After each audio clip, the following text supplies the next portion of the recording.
નમસ્કાર મિત્રો, હું છું મોહનસિંહ રાઠોડ. ફરીવાર આપણા અંગ્રેજી વિષયના લેક્ચરની અંદર હું આપ સર્વનું હાર્દિક સ્વાગત કરું છું. દોસ્તો, ગયા વિડિયોની અંદર જે પહેલી યુનિટ છે અગેન્સ્ટ ધ ઓડ્સ એની અંદર બે ટોપિક પર આપણે ચર્ચા કરી હતી. પહેલું હતું જે ટ્રેક ટુ તાજનગર અને બીજું હતું સીતાપુર સ્ટ્રાઇક. આજે આપણે ત્રીજા ટોપિક પર ચર્ચા કરીશું, એ છે પલક્કડ પબ્લિક લાઇબ્રેરી, પલક્કડની સાર્વજનિક પુસ્તકાલય. આ જે ટોપિક છે એના પર આપણે ચર્ચા કરીશું. તો અહીંયા છે આ કેરાલા છે, કેરાલા નામનું રાજ્ય છે. કેરાલાની અંદર પલક્કડ નામનો એક જિલ્લો આવેલો છે. આ જિલ્લાની અંદર આવેલી એક પુસ્તકાલય છે. એ પુસ્તકાલય છે એ સાર્વજનિક એટલે પબ્લિક લાઇબ્રેરી છે અને એ વિશેષતા ધરાવે છે જે બધા કરતા કંઈક અલગ છે. એને કંઈક ક્રિએટિવિટી કરી છે, કંઈક અલગ કર્યું છે, એના લીધે એ ચર્ચામાં છે. તો એના વિશે આપણે થોડી માહિતી મેળવીશું કે આ પલક્કડ જે લાઇબ્રેરી છે એ શું છે અને એમાં શું વિશેષતા છે એની પર ચર્ચા કરીશું. તો આપણે પહેલા તો જોઈશું કે PDPL Palakkad district public library has been set up and running since September 2013. અહીંયા તમે જોઈ શકો છો કે જે આ પલક્કડ ડિસ્ટ્રિક્ટ પબ્લિક લાઇબ્રેરી છે એ સેટઅપ એટલે સ્થાપિત કરવામાં આવી છે એન્ડ રનિંગ અને અત્યારે કાર્યરત છે. ક્યાંથી? સિન્સ સપ્ટેમ્બર 2013 2013 થી 2013 ની અંદર એની સ્થાપના કરવામાં આવી.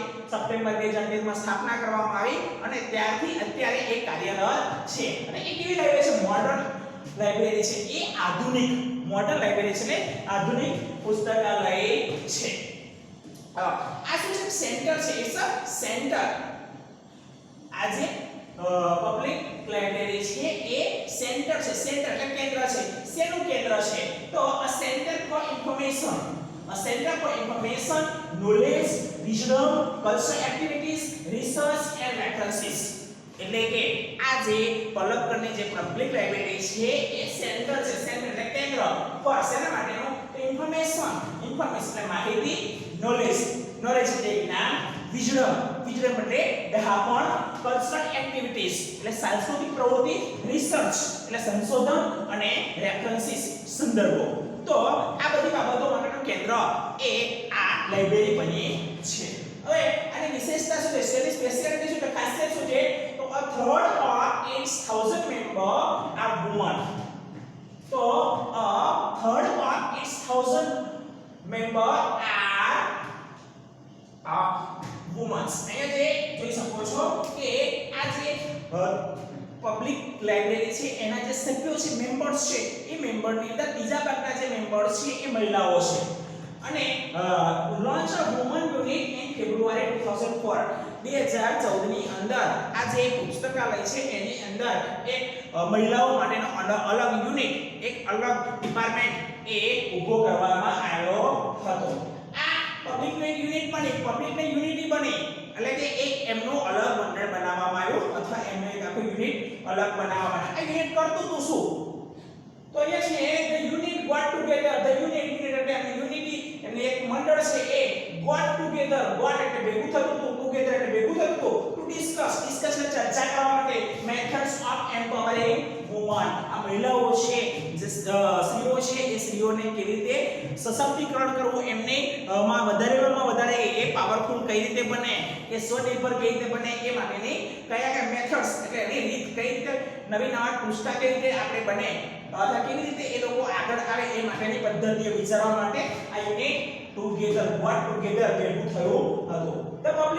The library opened its halls for film screening, workshop in home economics, child care or the art, and for women to get help in managing family conflicts, legal disputes and professional problems.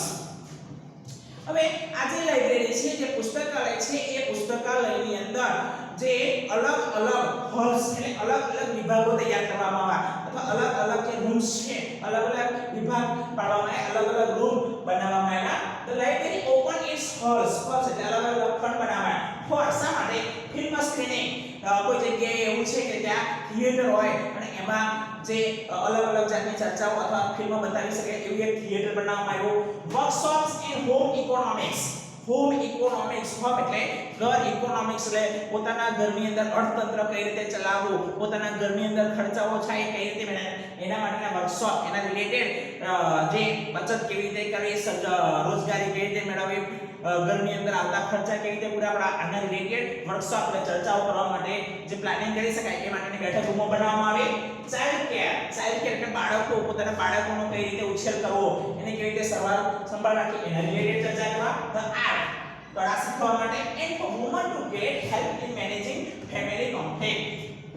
બીજું, and for woman to get help એટલે મદદ in managing એટલે આયોજન કરવા અથવા સંચાલન કરવા family conflict. Family એટલે કુટુંબ, કોન્ફ્લિક્ટ પોતાના કુટુંબની અંદર જે કોન્ફ્લિક્ટ અથવા જે અવરોધો આવતા હોય એની અંદર કેવી રીતે મેનેજ કરવું એના માટે. લીગલ ડિસ્પ્યુટ્સ કાયદાકીય જે અડચણો આવતી હોય એના રિલેટેડ માહિતી માર્ગદર્શન મળી શકે એવો એક વિભાગ. અને પ્રોફેશનલ પ્રોબ્લેમ્સ પોતે કોઈ પણ વ્યવસાય સાથે સંકળાયેલા હોય તો એ વ્યવસાયની અંદર કોઈ પણ જાતના જો સમસ્યા આવતી હોય અથવા પ્રોબ્લેમ આવતા હોય તો એ પ્રોબ્લેમને કેવી રીતે સોલ્વ કરવા એના રિલેટેડ ચર્ચા વિચારણા અથવા એના રિલેટેડ માહિતી માર્ગદર્શન મળી શકે એવા અલગ અલગ હોલ બનાવવામાં આવ્યા. હવે તેમને સેક્રેટરી છે, સેક્રેટરી પોઈન્ટ આઉટ એક બાબત નોંધે છે કઈ તો સેક્રેટરી પોઈન્ટેડ આઉટ, સેક્રેટરી એક નોંધ્યું કે થ્રુ રીડિંગ તેનો જે કર્મચારી અથવા જે સેક્રેટરી છે, મંત્રી છે અને એવું નોંધ કરે કે થ્રુ રીડિંગ એટલે દ્વારા, રીડિંગ એટલે વાંચન દ્વારા woman would realize their own strength and force of family.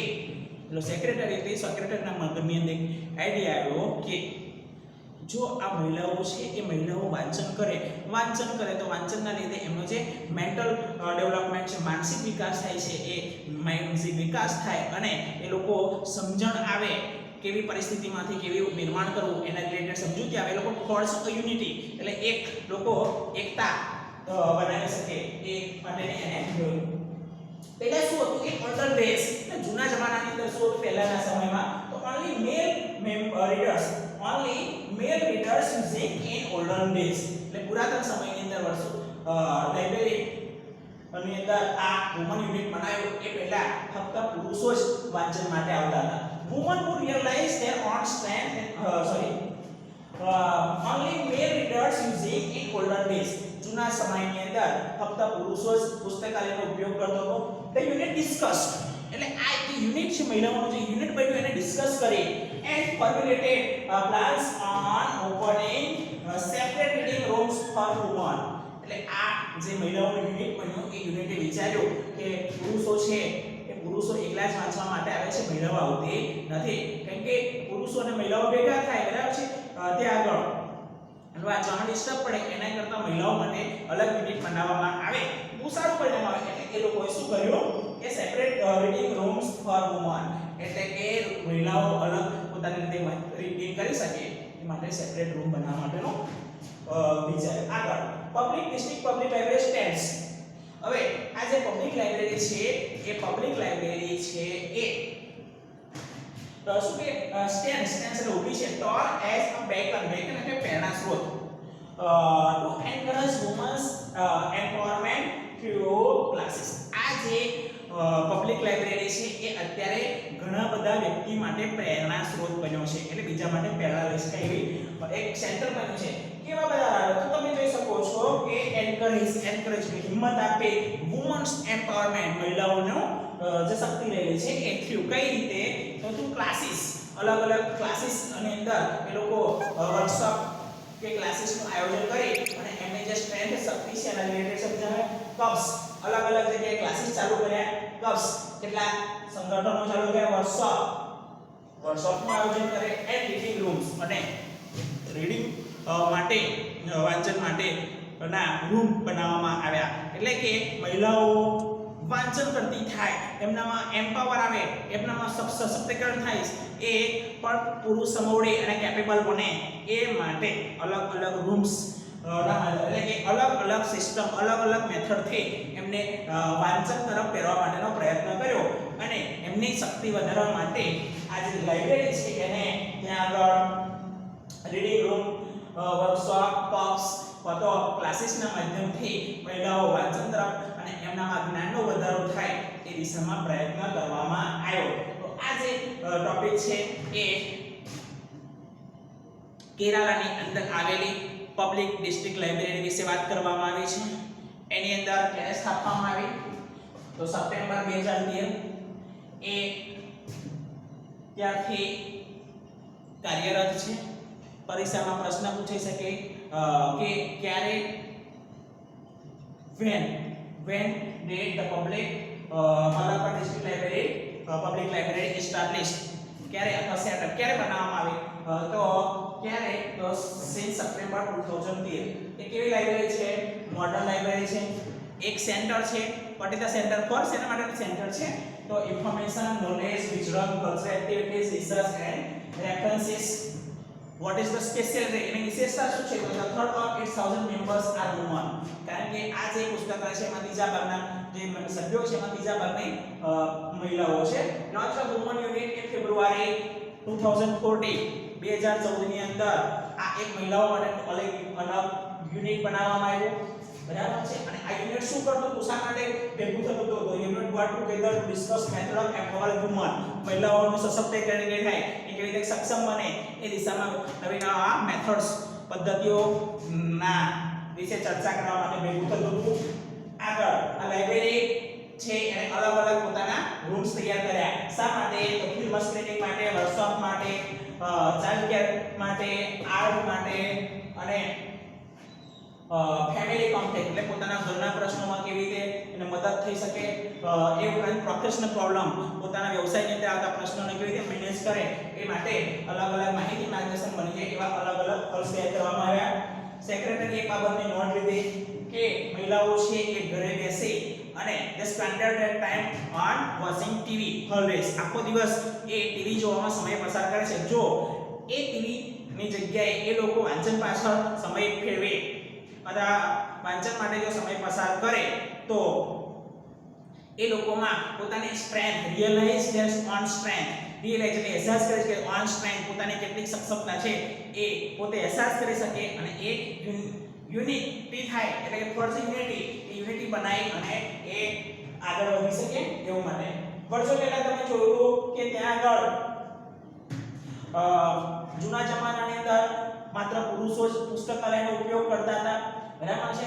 પણ આ જે યુનિટ બન્યું એ યુનિટી ડિસ્કસ કરી અને આ મહિલાઓ છે એ મહિલાઓ કઈ રીતે વાંચન તરફ જાય એ માટે એ લોકોએ સેપરેટ રીડિંગ રૂમ બનાવવા માટેનો પણ ચર્ચા કરી. અને આ જે પલ્લકરની ડિસ્ટ્રિક્ટ પબ્લિક લાઇબ્રેરી છે એ અત્યારે સ્ટેન્ડ સ્ટોલ એઝ અ પેટ એટલે પ્રેરણા સ્ત્રોત. શેના માટે પ્રેરણા સ્ત્રોત? તો એન્કરેજ વુમન્સ એમ્પાવરમેન્ટ. સ્ત્રીઓ મહિલાઓ છે એ મહિલાઓ સશક્તિકરણ કેવી રીતે થઈ શકે અથવા એ કેવી રીતે આગળ શકે, તો મહિલાઓને જીવનની અંદર કેવી રીતે પોતાને આગળ વધવું અથવા એ માટે પ્રેરણા સ્ત્રોત રૂપ લાઇબ્રેરી હોય તો આ લાઇબ્રેરી છે.